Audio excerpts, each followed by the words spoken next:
गुरु भक्ति प्रसंग चल रहा था, जिसमें मैंने दो शिष्यों की गुरु भक्ति का आख्यान बता दिया था। अब आयोध धौम्य ऋषि के जो तीसरे शिष्य थे वेद, उनकी परीक्षा कैसे हुई और किस तरह से उनको ज्ञान मिला, इसके बारे में हम लोग जानेंगे। तो आयोध धौम्य ऋषि के जो तीसरे शिष्य, पहले उपमन्यु की कहानी हम लोग सुन चुके हैं, अब हम तीसरे शिष्य वेद की कहानी सुनते हैं। उनको गुरुजी ने आज्ञा दिया कि तुम मेरे ही घर रहो और मेरी सेवा करते रहो। तो वेद ने कहा ठीक है गुरुजी, जैसा आप कहें। तो वो गुरुजी की सेवा करते रहे। गुरुजी बैल की भांति बहुत काम कराते थे, सर्दी गर्मी भूख प्यास किसी भी अवस्था में बहुत काम कराते थे। जब गुरुजी ने देख लिया कि ये किसी तरह टूट नहीं रहा है, तो गुरुजी बहुत खुश हुए और कहा कि बेटा, हमने तुम्हारा टेस्ट ले लिया है और तुम इसमें पास हो गए हो, इसीलिए हम तुम्हारी परीक्षा में तुम पास हुए और तुमको जो भी धर्म ज्ञान है वो सब देते हैं। और इस तरह से गुरु जी की आज्ञा पा करके वह अपना स्नातक होकर के वेद जो है वो गुरुगृह से घर लौटा, यानी कि उनकी शिक्षा पूरी हो गई। ये उनकी परीक्षा ले रहे थे गुरु जी।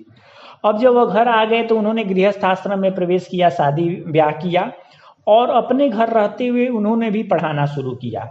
तो अब जो वेद नाम के शिष्य थे वो खुद आचार्य बन चुके थे और उनके भी 3 शिष्य थे, ठीक। लेकिन चूंकि वेद के जो गुरुजी थे उन्होंने बहुत इनको बैलों की तरह काम कराया था, बहुत कष्ट दिया था, इसीलिए ये मन ही मन ये बना के रखे थे कि अपने शिष्यों को तो इस तरह गुरु सेवा के नाम पर यूज नहीं करेंगे। इसीलिए वो अपने शिष्यों को किसी तरह का आदेश नहीं देते थे, क्योंकि वो जानते थे कि हमारे गुरुजी जितना कष्ट हमको दिए हैं उनको अनुभव था। इसीलिए कभी भी अपने शिष्यों को कोई ऐसा काम नहीं बोलते थे जिससे उनके शिष्यों को कष्ट लगे। मित्रों, यही समझने की जरूरत है। हमारे यहाँ परंपरा देखिए कि सास कहती है कि मेरी सास ने इतना कष्ट दिया था तो अपनी बहू को भी मैं सास बनने पर इतना ही कष्ट दूंगी। तो ये परंपराएं चलती रहती हैं, इसीलिए सास बहू में कभी पटरी नहीं बैठती है। लेकिन यहाँ इन्होंने इस परंपरा को तोड़ा। वेद ने कहा कि जब हमारे गुरुजी ने हमको इतना कष्ट दिया था तो हम अपने शिष्यों को ये काम क्यों करें, हम अपने शिष्यों को किसी प्रकार का कष्टदायी काम नहीं देंगे। तो इन्होंने इस चीज को अच्छा सबक लिया। अब हम आचार्य वेद की कहानी कहें तो आचार्य वेद के पास जन्मेजय भी आए कि महाराज हमारे उपाध्याय बन जाइए और हमारे यहाँ यज्ञ करवाइए। और पौष्य नाम का एक क्षत्रिय राजा था, वह भी आया और वह भी आचार्य वेद से बोला कि महाराज हमारे यहाँ यज्ञ करवाइए, हमारे उपाध्याय आप बन जाइए, ठीक। तो अब वेद ऋषि जो थे वो किसी यजमान के काम से बाहर निकले, कोई काम था, बाहर जा रहे थे कई दिनों के लिए। तो उन्होंने अपने एक शिष्य जिसका नाम उतंक था उससे कहा कि जो घर पे डेली पूजा पाठ होता है वह तुमको निभाना है और मेरे घर में जिस चीज की कमी हो, गुरु माता जो भी बोले उसकी आपूर्ति तुम ही करना, यही मेरी इच्छा है। ऐसा कर करके उतंक नाम के अपने शिष्य को आज्ञा दे करके आचार्य वेद अपने यजमानी में चले गए। अब उतंक गुरुजी की आज्ञा मानते हुए गुरुजी के घर में जो भी कमी बेसी रहता अपना पालन करता। तो एक दिन गुरुजी के आश्रम में रहने वाली स्त्रियों ने उतंक को बुलाया और कहा कि तुम्हारी जो गुरु पत्नी है वह रजस्वला स्थिति में है और तुम्हें अपनी गुरु पत्नी को संतुष्ट करना चाहिए। तो उतंक ने कहा कि यह अत्यंत निंदनीय कर्म है और मेरे मतलब मैं ये नहीं करूँगा। उपाध्याय ने तो ऐसा कहा नहीं है कि भाई जो काम न करने हो वो भी कर देना, ठीक। तो जब उपाध्याय वेद आए तो उनको स्त्रियों ने बताया कि हमने परीक्षा तो लिया, हमने उसको मौका तो दिया कि वो देखें, लेकिन वो भ्रष्ट नहीं हुआ और उसने कोई भी निंदनीय काम नहीं किया। तो आचार्य वेद बहुत प्रसन्न हुए और उतंक को बहुत सारा आशीर्वाद दिए कि बेटा हम तुमसे बहुत खुश हैं, अब बताओ ऐसा कौन सा काम करें, तुमने बहुत हमारी सेवा की है जिससे हम तुम्हारी गुरु भक्ति से संतुष्ट हैं और साथ ही तुमको तुम्हारी परीक्षा भी हो चुकी है, इसलिए हम तुम्हें आशीर्वाद देते हैं कि तुम अपने घर लौट जाओ, तुम्हारी सारी मनोकामनाएं पूरी हों।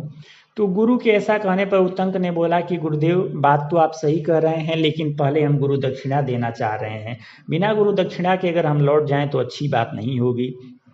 तो गुरुजी ने कहा अच्छा ठीक है, कुछ दिन रुक जाओ उसके बाद जाना। कुछ दिन रुकने के बाद फिर से उतंक ने कहा कि गुरुजी कुछ गुरु दक्षिणा बताइए। उपाध्याय जी बार बार मना कर देते कि गुरु दक्षिणा की जरूरत नहीं है, अपने घर जाओ। लेकिन परेशान होकर के एक दिन उपाध्याय यानी कि आचार्य वेद ऋषि ने कह दिया कि भाई अपनी गुरु पत्नी से जाके पूछ लो कि उनको क्या चाहिए और जो बताएं वही हमको भेंट कर दो।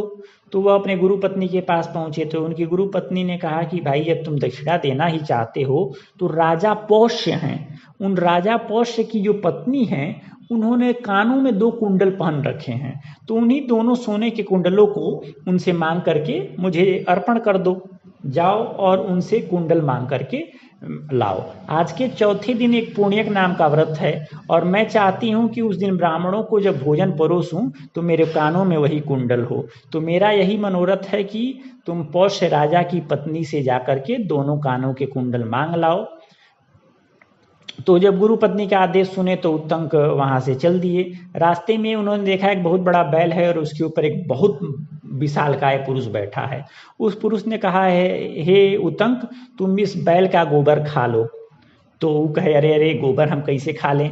लेकिन वो पुरुष बोला खाओ, ऐसा मैं कह रहा हूँ, कुछ मत सोचो, क्योंकि तुम्हारे गुरुजी ने भी इस बैल का गोबर खाया था। तो अब गुरुजी ने खाया था तो गुरुजी की बात कहने पर कि गुरुजी ने खाया है, ये जब उत्तंक ने सुना तो उन्होंने भी क्या किया, बहुत अच्छा कर करके उस बैल का गोबर खा लिया और उस बैल का मूत्र पी लिया और जल्दी जल्दी में मुंह हाथ धो करके वो चल दिए और राजा पौष्य के यहाँ पहुँचे। तो राजा पौष्य बहुत प्रसन्न हुए जब देखे कि एक ब्राह्मण के रूप में आए हुए हैं कुछ भिक्षा मांगने। तो उन्होंने कहा कि हे उत्तंक ऋषि, आप बताइए आप क्यों हमारे यहाँ आए हैं। तो उत्तंक ने राजा पौष्य से कहा कि मैं गुरु दक्षिणा के रूप में आपकी पत्नी के कानों के कुंडल मांगने आया हूँ, कृपया मेरी सहायता करिए। तो राजा पौष्य ने कहा कि अच्छा, अच्छी बात है, आप जा करके रनिवास में जाइए और जा करके उनसे कुंडल मांग लीजिए मेरी पत्नी से। तो रनिवास में गए लेकिन वहाँ उनको रानी दिखाई ही नहीं दी। तो बहुत दुखी हुए और राजा पौष्य से आकर के बोले कि आपने तो बोला कि जाकर के मांग लीजिए, लेकिन वहाँ तो रानी है नहीं, आप हमारे साथ झूठ बोल रहे हैं, छल कर रहे हैं। क्योंकि पूरे रनिवास को मैंने छान मारा लेकिन अंतःपुर में कहीं भी रानी दिखाई नहीं दी। तो जब ऐसा वो कह रहे थे तो राजा पौष्य ने एक क्षण विचार करके बोला, ऐसा लगता है कि आप मुंह के जूठे हैं, यानी कि आपने खाना खाया है और अच्छे से आचमन नहीं किया है, क्योंकि मेरी पत्नी बहुत बड़ी पतिव्रता औरत है और इसीलिए कोई भी अपवित्र आदमी उसको देख ही नहीं सकता है।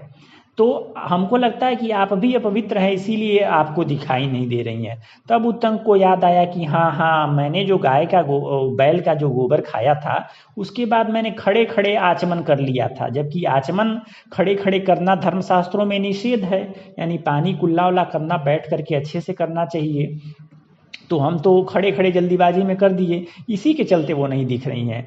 तो उन्होंने राजा हाथ पैर अच्छे से धोया, मुंह पूरब की ओर करके अच्छे से आचमन किया और जब आचमन कर लिया तब वह जब अंतःपुर में गए तो उन्होंने छत्राणी का दर्शन किया।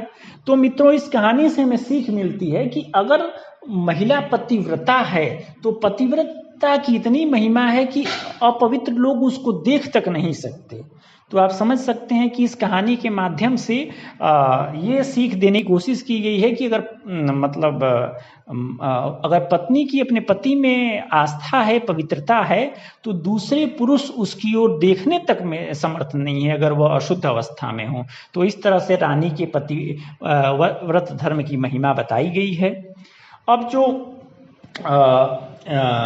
ये शिष्य थे उत्तंक, वह छत्राणी के पास पहुंच गए। जब उन्होंने अच्छे से आचमन कर लिया तो रानी ने कहा कि आपका स्वागत है, आपको कुंडल चाहिए तो ये कुंडल ले लीजिए, लेकिन एक बात का ध्यान रखिएगा कि नागराज जो तक्षक हैं वो अभी इन कुंडलों के पीछे पड़े हुए हैं, तो बहुत सावधानी के साथ लेकर के जाइएगा।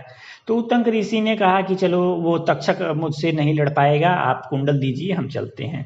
तो फिर उन्होंने पौष्य राजा को धन्यवाद दिया और कहा कि मैं अब चलना चाहता हूँ।